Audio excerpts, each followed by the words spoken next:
राधे कृष्ण दोस्तों। तो आज का हमारा जो वीडियो है, ये हम आगे के टॉपिक को, जो हम पिछला टॉपिक पढ़ चुके हैं, उसके आगे के कंटेंट में हम इसको डिस्कस करेंगे। हम लास्ट टॉपिक में पढ़ चुके थे कि जो हमारा फर्स्ट चैप्टर में कंटेंट है, या हम इसमें आगे क्या क्या पढ़ने जा रहे हैं, वो हमने एक रिव्यू देख लिया था। अब चैप्टर सेकंड जो कि हम डिस्कस कर रहे हैं, अराइवल ऑफ यूरोपियन कंट्रीज़, क्योंकि हम कंटेंट में पढ़ चुके थे कि जो हमारी यूरोपियन कंट्रीज़ हैं वो कब कब और कैसे कैसे आई। तो उसी क्रम को हम जारी रखते हुए पहले यूरोपियन कंट्री के बारे में पढ़ने जा रहे हैं, जो कि है पोर्तुगीज़। उससे पहले, पोर्तुगीज़ को पढ़ने से पहले हम सबसे पहले डिस्कस करते हैं कि यूरोपियन कंट्रीज़ का आने का मकसद क्या था। तो यूरोपियन कंट्रीज़ का जो मकसद था, वो आने का मकसद था, सबसे पहले हम 3 रीज़न के बारे में बात करेंगे। जो 3 रीज़न थे वो थे गॉड, ग्लोरी एंड गोल्ड। तो उसमें सबसे पहले जो पर्पस रहा था उनका आने का, वो था गॉड। गॉड यानी कि अपने धर्म का विस्तार करना, यानी कि spread of Christianity all over the world. उनको ज़्यादा से ज़्यादा अपने धर्म का विस्तार करना था, और उससे अच्छा उनको और कोई मौका नहीं मिल सकता था। दूसरा पर्पस था गोल्ड।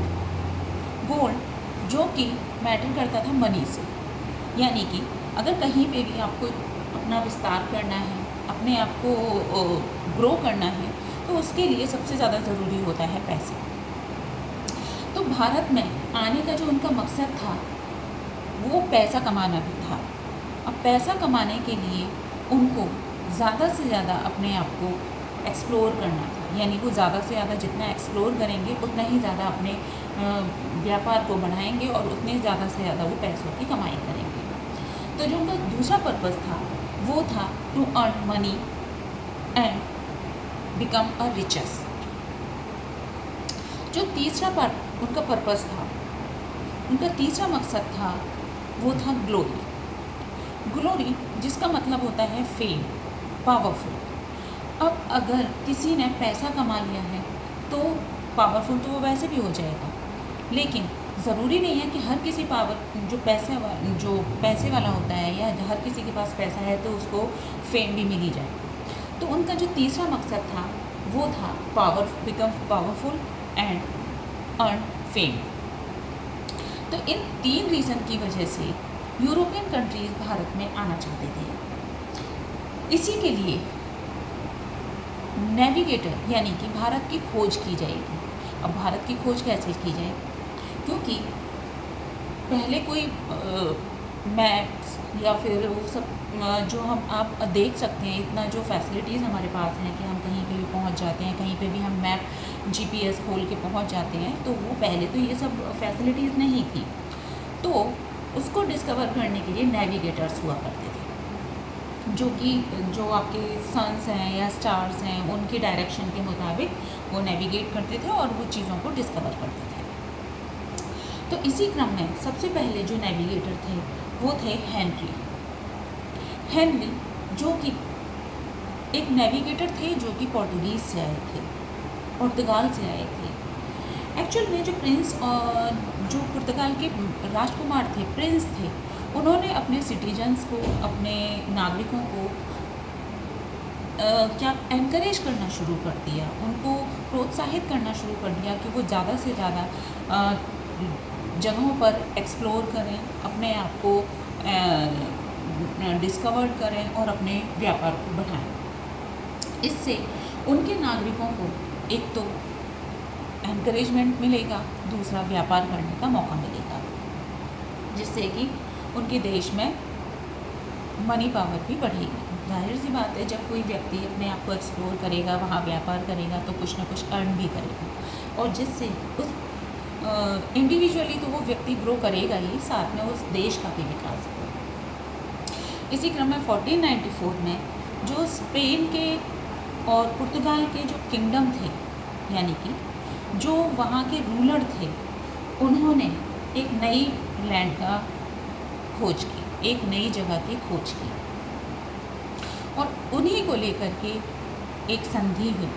यानी 1494 में स्पेन के और पुर्तगाल के रूलर्स के बीच में, किंगडम्स के बीच में एक ट्रीटी हुई, जिसे हम ट्रीटी ऑफ टोरसियास कहते हैं। इस संधि के मुताबिक, इस ट्रीटी के मुताबिक दोनों ही रूलर्स के बीच में ये प्रस्ताव पारित हुआ कि जो वर्ल्ड है वो दो हिस्सों में बांट दिया जाएगा। जो रूलर ऑफ पुर्तगाल हैं वो ये क्लेम करते थे कि जो भी अंटार्कटिका लाइन या अंटार्कटिका के ईस्ट में होगा उनको पोर्तुगीज़ क्लेम करेंगे, और जो अटलांटिक के वेस्ट में होगा उसको स्पेन क्लेम करेंगे। यानी कि कोई किसी के स्पेस में नहीं जाएगा। Space in the sense Atlantic को उन्होंने एक मिडिल लाइन माना, और मिडिल जो अटलांटिक था उसके ईस्ट में जो भी कुछ रहेगा उसको पोर्तुगीज़ अपना समझेंगे, उसमें कोई और एंटर नहीं करेगा, उस चीज़ पर किसी और का हक नहीं होगा। और जो अटलांटिक के वेस्ट में रहेगा उसको स्पेन के रूलर्स या स्पेन क्लेम करेगा, उसमें पोर्तुगीज़ का कोई हिस्सेदारी नहीं रहेगी। तो ये तो बात हुई हमारी ट्रीटी ऑफ टोरसियास की। अब हम बात करते हैं एक और नेविगेटर की, जो कि है फर्डिनैंड मैगेलन। जो फर्डिनैंड मैगेलन थे वो पहले ऐसे यूरोपियन थे जिन्होंने पैसिफिक ओशियन को क्रॉस करते हुए दुनिया का चक्कर लगाया, और उन्होंने बताया कि जो अर्थ है या पृथ्वी है वो गोल है। तो अभी तक हमने देखा कि नेविगेटर्स या जो हमारे खोजकर्ता हैं वो अपने तरीक़ों से पृथ्वी की डिस्कवर कर रहे हैं, एक नई लैंड की खोज कर रहे हैं। अब इसी को आगे बढ़ाते हुए फैक्ट्रीज़, क्योंकि यूरोपियन कंट्रीज़ आ रही हैं, यूरोपियंस आ रहे हैं, तो वो अपने व्यापार को भी बाहर, जाहिर सी बात है क्योंकि हमने उनके मकसद को देख ही लिया है, हमने डिस्कस कर ही लिया है कि वो क्या क्या अपना जो है किस किस मकसद से, उनका जो मोटिव था वो क्या था, गॉड, गोल्ड एंड ग्लोरी के रूप में। तो उसी को हम आगे जारी रखते हुए पढ़ेंगे कि ये यूरोपियंस हैं वो अपने क्रम में कैसे कैसे आ रहे हैं और अपने अपनी फैक्ट्रीज़ को कहाँ कहाँ लगा रहे हैं। तो हमारी सबसे पहली कंपनी जो कि भारत में खुलती है वो पोर्तुगीज़ के द्वारा केरल के कैलीकट में 1503 में खोली जाती है। दूसरी जो कंपनी है वो डच के द्वारा आंध्र प्रदेश के मसूलीपट्टनम में 1605 में खोली जाती है। तीसरी फैक्ट्री ब्रिटिशर्स के द्वारा गुजरात के सूरत में 1613 में खोली जाती है। उसके बाद डेन्स यानी कि डेनमार्क से आए हुए या डैनिश, उन्होंने अपनी पहली फैक्ट्री तमिलनाडु के ट्रेनकोनबार में 1616 में ओपन करी थी।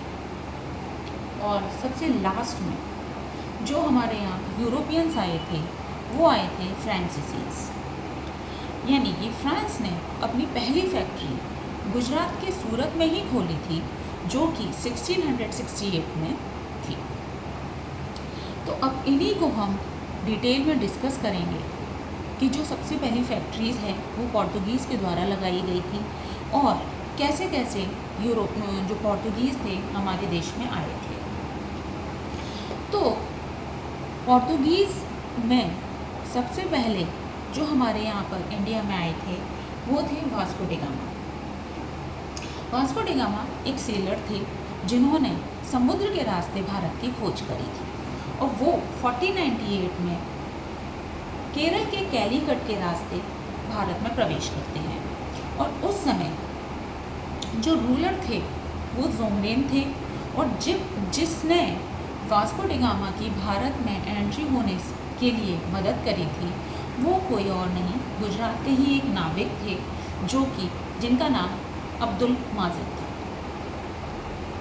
अब उसके बाद में जो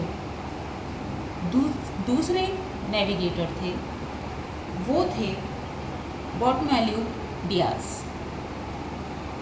ये पहले ऐसे व्यक्ति थे जो कि भारत में तो नहीं कहेंगे, जो कि अफ्रीका के साउदर्न हिस्से में पहुँचे थे, जिसका हम आज के रूप में जो नाम जानते हैं वो है केप ऑफ गुड होप। उसके बाद जो अगले जो नेविगेटर थे वो थे पेड्रो एल्वरेस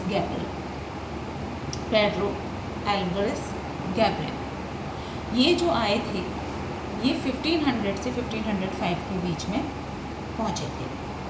उसके बाद में जो नेक्स्ट नेविगेटर थे वो थे फ्रांसिस्को दी अल्मेडा। ये जो थे ये पहले पोर्तुगीज़ गवर्नर थे जो कि जिनका कार्यकाल 1505 से 1509 तक का रहा।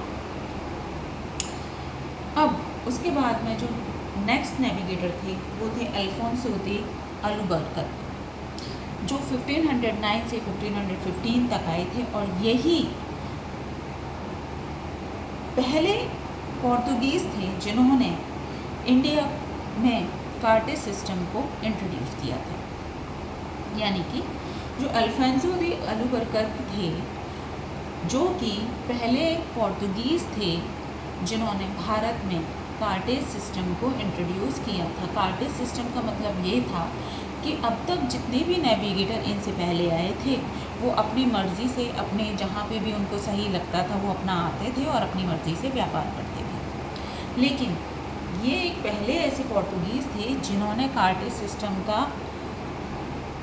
सिस्टम को इंट्रोड्यूस किया था। कार्टे सिस्टम का मतलब होता है परमिशन, यानी कि अब जो पोर्तुगीज़ आ रहे थे वो परमिशन लेकर ही ट्रेड कर सकते थे। जो कि इन्होंने सबसे पहली जो परमिशन ली थी वो बीजापुर के सुल्तान से उन्होंने पहली परमिशन ली थी, क्योंकि सबसे पहले ये आकर गोवा ही पहुँचे थे। और उसके बाद जो अगले व्यक्ति आए थे पोर्तुगीज़ वो थे नीनो दा चुना, जो कि 1529 से 1538 के बीच में आए थे।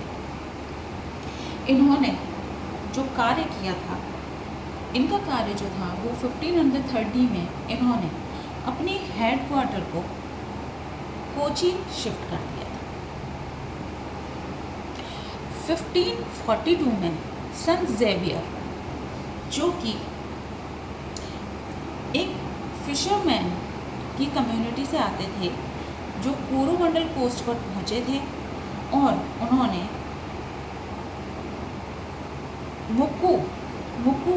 मुक्कुवर्स क्या थे, एक क्रिश्चियनिटी कम्युनिटी थी जो कि मालाबार कोस्ट तक पहुँचे थे। यानी कि कहें तो संत जेवियर जिन्होंने परवास जो कि एक फिशरमैन कम्युनिटी हुआ करती थी, ट्राइब हुआ करती थी, कोरोमंडल और मुक्कुवर मालाबार कोस्ट पर उन्होंने अपने इस कम्युनिटी को स्प्रेड किया था, फैलाया था, क्रिश्चियनिटी को फैलाया था। इसके बाद जो पोर्तुगीज़ थे, पोर्तुगीज़ ने ब्रिटिशर्स से जो अपनी एक जगह थी स्वैली को, यानी एक बैटल ऑफ स्वैली हुई थी 1612 में, जिसमें कि उन्होंने पोर्तुगीज़ ने सूरत को ब्रिटिशर्स को सौंपना पड़ा था। इसके बाद डच आ गए, डच का आगमन हुआ और जो भी पोर्तुगीज़ ने अब तक एक्वायर्ड किया था वो मालाबार कोस्ट पर 1663 में, यानी 1663 में डच ने ले लिया था। यानी कि डच ने पोर्तुगीज़ के हाथ से मालाबार कोस्ट 1663 में ले लिया था। उसके बाद धीरे धीरे कह सकते हैं कि पोर्तुगीज़ का जो कह सकते हैं कि पोर्तुगीज़ के हाथ में जो भी अपनी उन्होंने अर्न किया था या जो भी उन्होंने कैप्चर की थी जगह, वो धीरे धीरे वो लॉस करते जा रहे थे, पोजेशन लॉस कर रहे थे। जो पोर्तुगीज़ थे उन्होंने इंडिया में धीरे धीरे अपना पोजेशन खोना शुरू कर दिया था और 17th सेंचुरी के आते आते उन्होंने सब कुछ अपना गंवा दिया था accept Goa, Daman and Diu.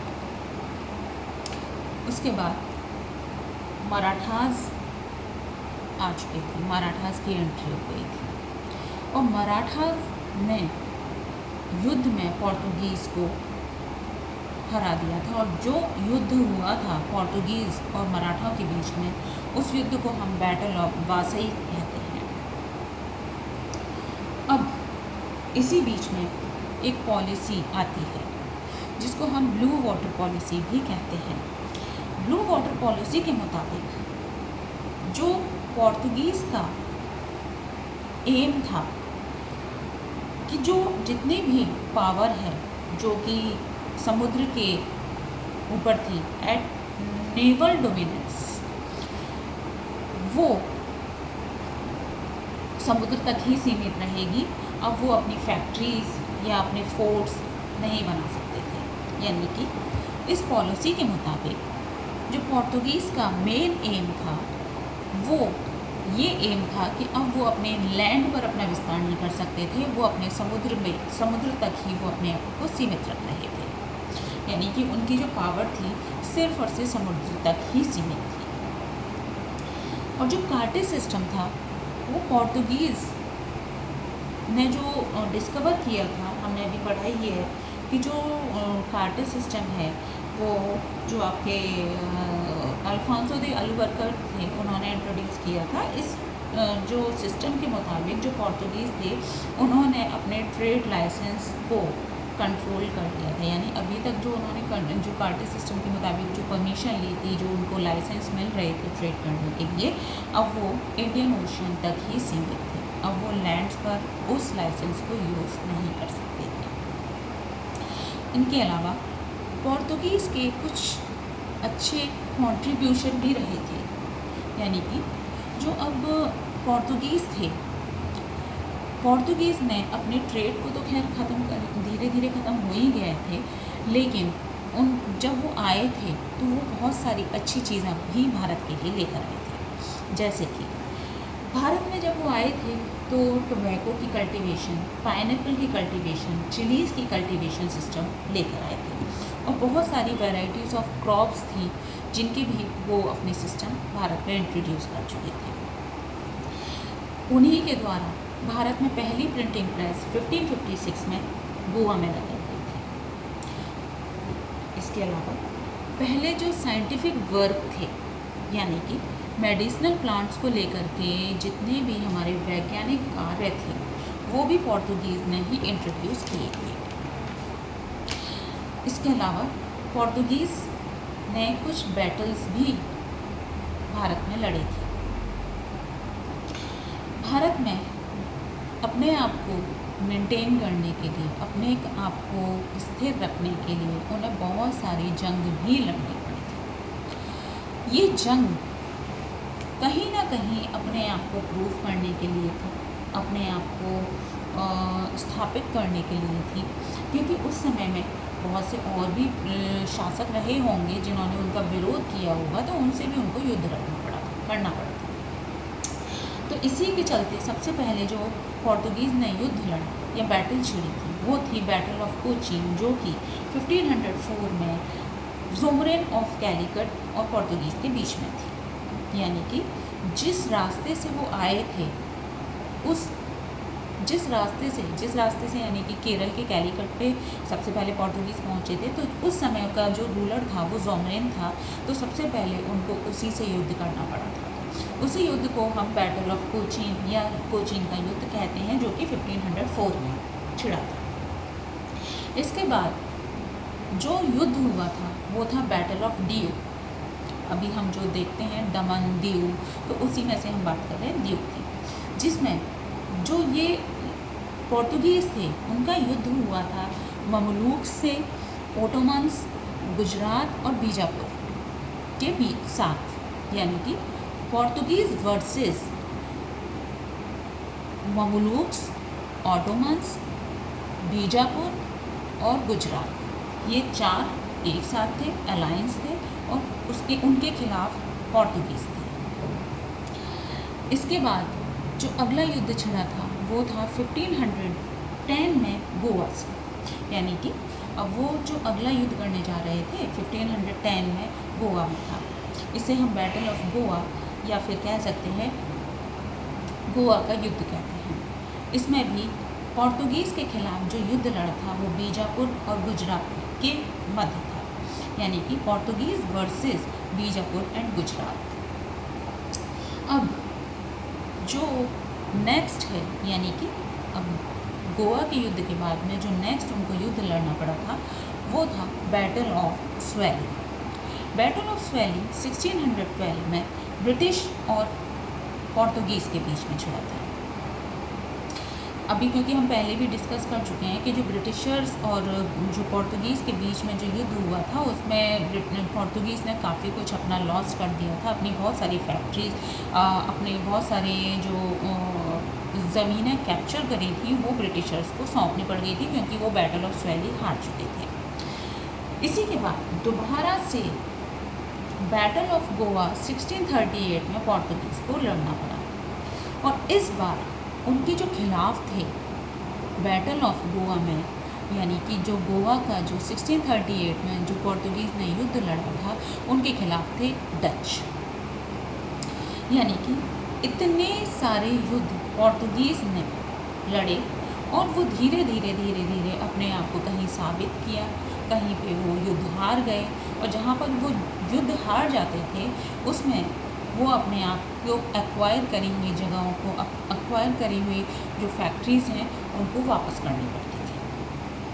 तो इस तरीके से यहाँ पर हम जो पहले यूरोपियन कंट्री पोर्तुगीज़ हैं उसको हम ख़त्म कर चुके हैं, यानी कि उसके बारे में हम सब डिटेल में पढ़ चुके हैं। अब जो हमारा नेक्स्ट यूरोपियन कंट्री रहेगा वो है डच, जो कि इसको हम नेक्स्ट वीडियो में कवर करेंगे। धन्यवाद। राधे राधे।